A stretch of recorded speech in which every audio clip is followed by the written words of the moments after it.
You're not trying too hard.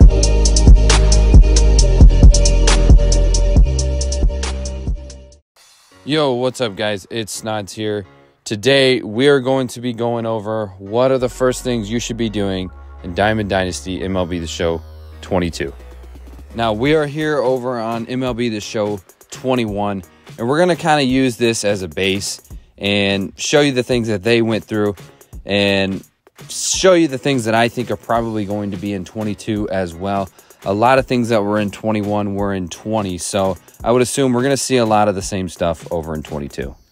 If you are no money spent, whatever it may be, this video will be for you. I will be touching on that on both sides. So if you guys are new around here, be sure to subscribe, like the video if this will help you out. Let's get right into it. Just remember, guys, we're on 21. They have not released any kind of Diamond Dynasty news yet on 22. But from my experience, going from 20 to 21, the Team Affinity grind, the Conquest, even back in like MLB The Show 18, it's all been pretty much the same. So I'm assuming it's going to be the same in 22. So follow these steps and you guys will be just fine. So first thing we're going to touch on is the day one packs that you will be receiving.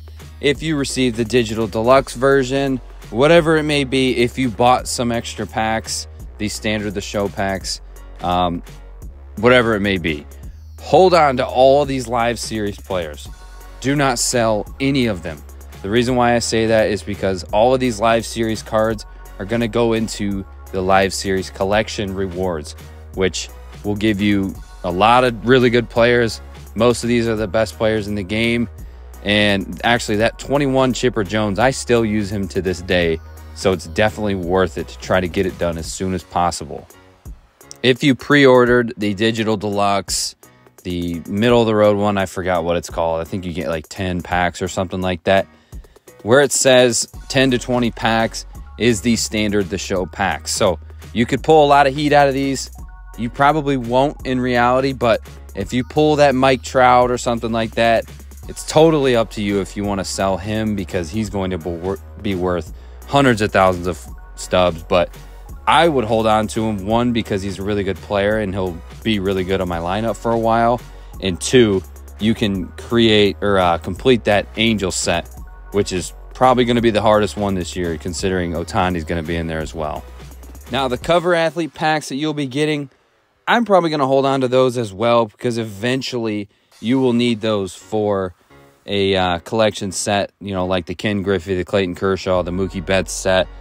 All that stuff will be needed in the future, but it will not be necessary on day one. But I would still hold on to all that. Now, if you're unaware of what these collections are, we'll go into the live series on 21 here. As you can see, I've completed all these, and I got this done within the second month of the game being out. So basically what this is every player that makes the 40-man roster is getting a live series card. You have to collect every single one of those cards in order to complete this set. Once you complete these sets, you will be getting diamonds to put into other sets, and I'll go ahead and show you that. Here's a look at those other sets. So if we got Rich Gossage, Henderson, and Bob Feller, we got that 99 Ortiz, Glavine, Finley, Ernie Banks. You redeem those for Soriano. And these are the little diamonds that you'll be getting, like the 90 Posada.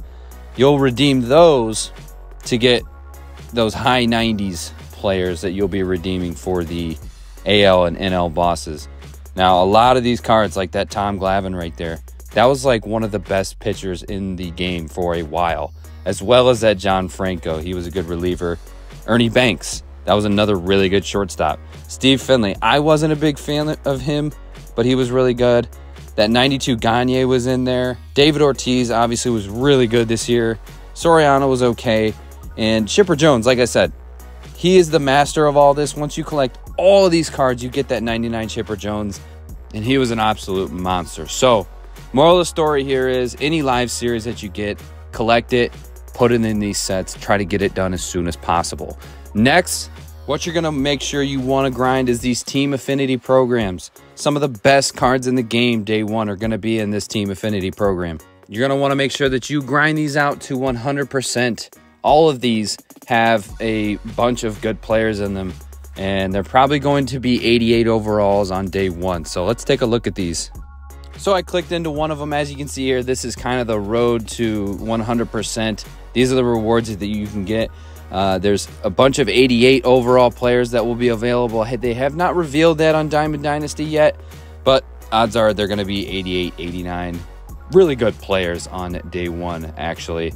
There was a lot of good players like Joey Gallo. Joey Gallo has been in this for the last 2 years, and they give you golds too. There's Rob Dibble. I'm sure a lot of you remember that. He was a really good reliever. Don't count out golds. A lot of those 84 overall golds are good. These Team Affinity packs, they're basically standard the show packs. So I actually pulled Mike Trout out of those. So you'll get a bunch of those Team Affinity packs. Those can really save you a lot of stubs. Just a quick look at what else was out there this year. Really good players, honestly. And to get a lot of this done, you can get missions done. Those points will go towards Team Affinity. You got moments in there that you can do. Those are about 4 points towards the Team Affinity. A nice little chunk. Conquest, we will get into that in a minute. March to October, I never really touched that. Collections, again, it's coming right back to this. If you collect Live Series players, there is a bunch of rewards that are to be gained. So that's why I always say to hold on to those.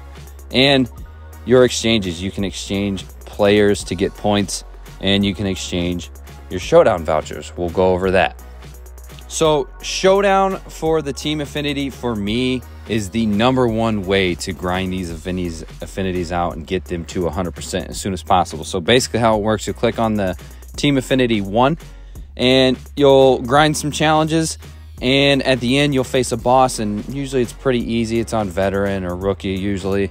And if you win, you get 1,000 stubs, and you get these Team Affinity vouchers that you can redeem in Team Affinity to get, I think it's 30 points per voucher. So that really adds up, and you can really grind these quick and get those 88 overall cards fast. I remember I got this done, I think, within the first couple weeks of the game being out. It's not hard at all. So make sure you guys grind out the Team Affinities in 22.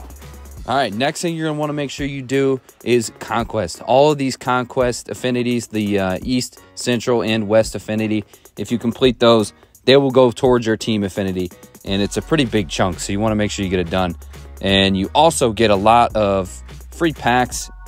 Ballin' is a habit packs that are hidden in here. Ballin' is a habit packs are going to be huge early in 22. But you're going to want to make sure you get all of these done. Very time consuming, but it is rewarding. Notice we have not played any head-to-head games. We haven't played Battle Royale, nothing like that. There's so much you can do in single player, and it's very rewarding. So yeah, you want to make sure you get all these conquests done, collect all the rewards that are in here, and you'll probably have a conquest map that looks something like this. This one was very rewarding for me, and at the end of this, you get a diamond player, which this year it was 89 Albert Pujols, and he was actually pretty good. So yeah, you'll want to get all that done, get all the packs from this, and get all the free stuff that they're going to give you. And you never know, in these packs that they give you, you could get real lucky and pull Trout or something like that and hit big. There's going to be a lot of people that do that, and it's going to allow you to get those live series collections done quick. Next is your daily moments. I actually almost forgot about this one, but this is actually pretty rewarding, and it's very easy to get done. Now, we're in 21, so it looks a little different here, but how it's going to work in 22 is that every single day there will be a new moment challenge for you to complete. They're very easy. It's usually like make a hit, strike out the side, pitch 1 inning. They're usually really easy, and they're always on like rookie or sometimes even veteran, but it's very easy to get done. So you just have to complete these once a day, and every day you will get more points to go towards the rewards in this. So we'll go over the rewards that you can get. Usually they get packs, you can get some stubs out of it, and you can get these rewind players. So you'll get the bronze player first, and then you'll unlock some more moments for that bronze player, and you can upgrade him up to a diamond. So, for instance, when these daily moments came out, I believe Jason Giambi, the 72 overall bronze, was one of the first ones you can unlock. So once you unlocked him, there was this evolution player program. These are moments that you can play with that bronze, and once you complete the missions and the moments, you will get this diamond card. So now you got a diamond 85 overall Jason Giambi early in the game, which can really help you on your team. This was actually a really good card. So again, free cards the game is giving you. You got to take them whenever you can get them. All right, so you've done all that. You've done a lot of grinding. You don't even have to get all of that done.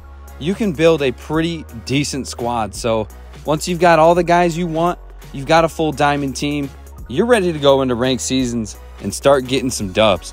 Now, this year, they made it very rewarding to get wins on ranked seasons. I myself am a guy that has a hard time making World Series every single season, so they made it easier. If you accumulate, it says 25 and 30 wins here. I believe it was different at the beginning of the year. I think it's like 40 or something like that. Correct me if I'm wrong, but once you get that 40th win, you can get a World Series player, which day one was the 92 Prince Fielder and Nolan Ryan, which is amazing because I remember in 20, I could never get World Series and I never touched these cards, and they're always selling for a bunch in the marketplace. Now, if you are a World Series type of player and you get World Series every season, you're basically getting double the rewards here. You can get your 40 wins, collect your World Series Diamond player, and then win another game and get into World Series, and you get another World Series Diamonds player. So yeah, ranked seasons is very rewarding. They also had that mini seasons coming out. I'm sure that will get us some rewards as well. Next is BR. BR is something that they made a little more rewarding this year as well, and I'm sure they will do the same in 22. As you can see there, it says View Battle Royale Program. This is the same kind of concept. You do not have to go 12-0 to get that BR reward. You can complete missions to get these BR rewards. And I believe day one, it was, trying to look here. Yeah, it was this Jorge Soler, and he was really good. And he went for a lot of stubs. So doing these things, if you don't like the players that are in here, you can always sell those players for a lot of stubs. And looking at it here, these are all the missions for rewards and points that you can get that go towards this program. So you can get that 91 overall Jorge Soler. You don't have to go 12-0 to do it. So yes, I definitely recommend doing that. And like I said, if you do not like the player, it's same for the ranked seasons as well. If you don't like the player, those guys are sellable. So you can make a lot of stubs, and you can use those stubs to complete the live series collections. Next is your inning program. Come day one, the first inning program should be available. I know sometimes it does take a couple days, or it takes until the actual release of the game for the inning to be available. But basically, to complete these, a lot of it is just playing the game, and you'll complete a lot of things to get it done. But this was the first inning rewards. These players are normally the best in the game starting out. I didn't like any of these players starting out day one. So when I got this, I sold the player, usually selling for like north of 100,000. And again, you can use those stubs to finish the live series collections. You're noticing a bit of a funnel pattern here. Everything is coming back to live series collection. That's the biggest thing you want to focus on, guys. But yeah, first inning program is pretty cool. Usually some good rewards. In order to get these XP points that you need to get, you have to finish conquests, you have to finish collections, missions that are out there. There's also moments.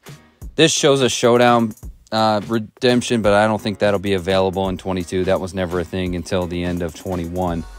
And then you got daily missions like exchanging catchers and exchanging gloves, stuff like that. Do all that stuff every single day. Try to get these missions done. Don't focus on it too much, because the more you play the game, the more XP you'll get, and you'll complete these missions without even knowing it. So yeah, guys, those are pretty much the things you guys are going to want to do in MLB The Show 22 day one. Make sure you're holding on to all your live series cards. The cards that aren't live series cards, the ones that you can sell, you know, like that Jorge Soler. If you don't like those cards, sell them. and then buy some more live series cards. You want to get all these cards as soon as possible because these are cards that are going to be the best in the game, and they'll probably be really good for quite a while, so it'll be definitely worth it.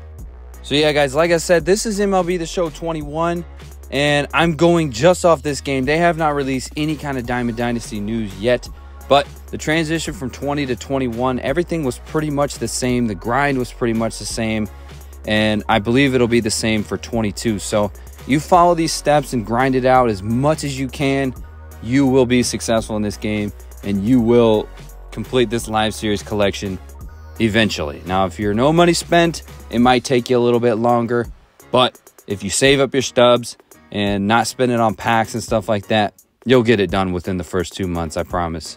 So yeah, guys, if you enjoyed this video, be sure to like the video and subscribe to the channel if you guys are new around here. We're creeping up on 250. You guys have been rocking it out. I appreciate all the love. Be sure to like the video, subscribe to the channel. I love you guys. Peace.